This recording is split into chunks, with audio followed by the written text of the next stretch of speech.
7%. If you take into account your vaccine procurement, if you take into account things like your tax revenue. Well, the most important on the spending side, we can still impose a quite strong discipline, as I can also see from 2020. This is despite that Indonesia estimated the budget for 2020 6.3%, and also despite the fact that revenue has been actually under huge pressure. As you can see that the national revenue is actually declined by 16.7%.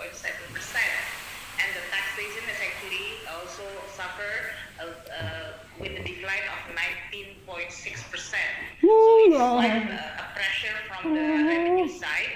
But we also see, for example, like the commodity price increase and some of what you call it export activity has been normalized, and that's give us additional revenue, especially in the last 2 months for 2020.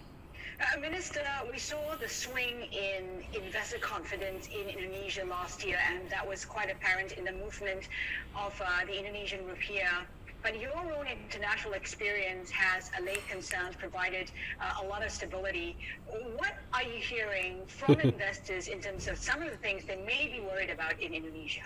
Indonesia, despite this pandemic, we continue to recognize that this country as an emerging country have a lot of potential to offer. And at the same time, we also recognize that we have a homework to do to improve our investment climate. So these are very honest recognition by our own country, that there is government, in order for us to be able to then formulate what is the most important fundamental policy for us to be able to first realizing this potential, and second one addressing our homework. And that's why the reform, including the job creation omnibus law, but also other reform related to the doing business will continue to be accelerated. Indonesian Finance Minister Sri Mulyani Indrawati there, and we do have an alert coming from Indonesia. Jakarta has just confirmed the extension of movement restrictions to February 8th. Remember, Indonesia is dealing with the largest outbreak of coronavirus infections in Southeast Asia.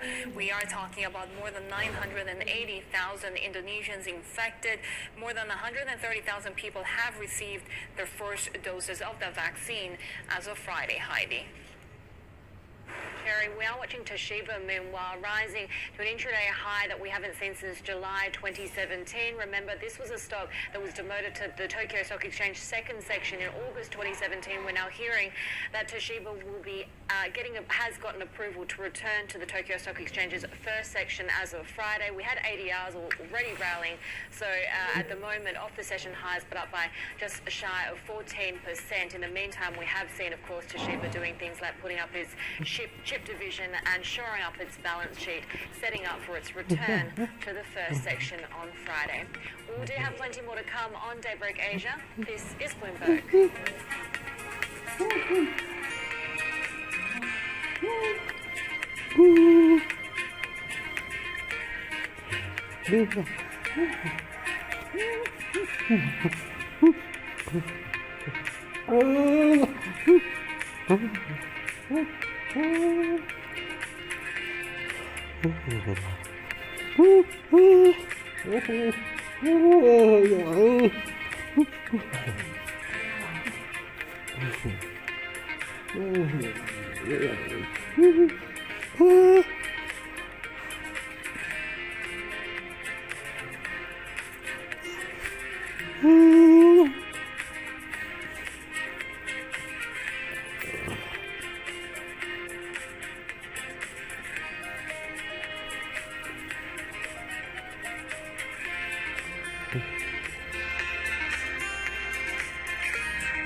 soft commodities have been trading because we're talking about the Bloomberg Commodity Index seeing a huge drop, the most since October. Stronger dollar, the virus concerns adding to corn, really seeing a rout, plunging by the most in 17 months. Soybean futures also capping the biggest weekly drop in 6 years. Wheat as well, the largest drop since August of 2019. Sugar futures were under pressure, but this after rally about 70% this year already, with economies reopening and rolling out vaccines.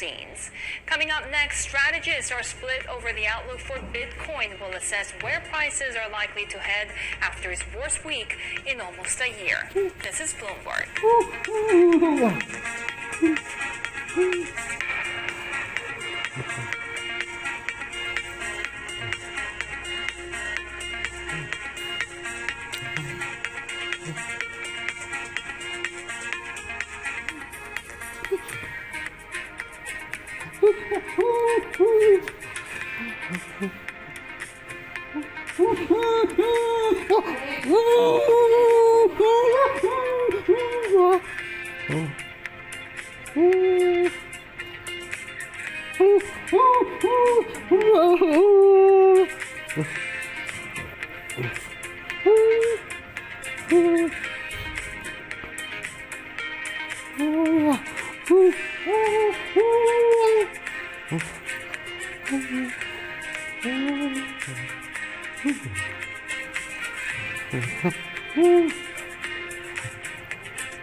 Let's take a look at how we're tracking this early first trading session of the week here in Asia. Pretty muted start to trading this after US stocks fell from record highs on Friday. There are ongoing concerns about the economic recovery as well as the impact of a delayed or unsuccessful vaccine rollout in some parts of the world. We are seeing just modest upside for the Nikkei 225, up by just about 0.1%. The Kospi is up by 0.7%. We are hearing reports of a potential fourth cash payout to citizens to try and combat the economic impact of the COVID-19 crisis. We're also seeing here in Australia just modest upside, about 0.25% as we get news of travel and border restrictions being lifted between New South Wales and other parts of Australia. Sherry. I mean, let's take a look at Bitcoin because it continues its volatile ride. It's under pressure right now. The digital currency's 13% drop last week was the worst since last March before its meteoric 300% surge over the last year. Our next guest saw the recent drop coming. He's Alex Mashinsky, CEO and co-founder of Celsius Network, a digital currency lender and rewards platform. Alex, great to have you with us. I mean, given this huge rally that we've had the past year, it felt like perhaps a little bit of a correction was inevitable. But I guess the question now is, how much lower could we go?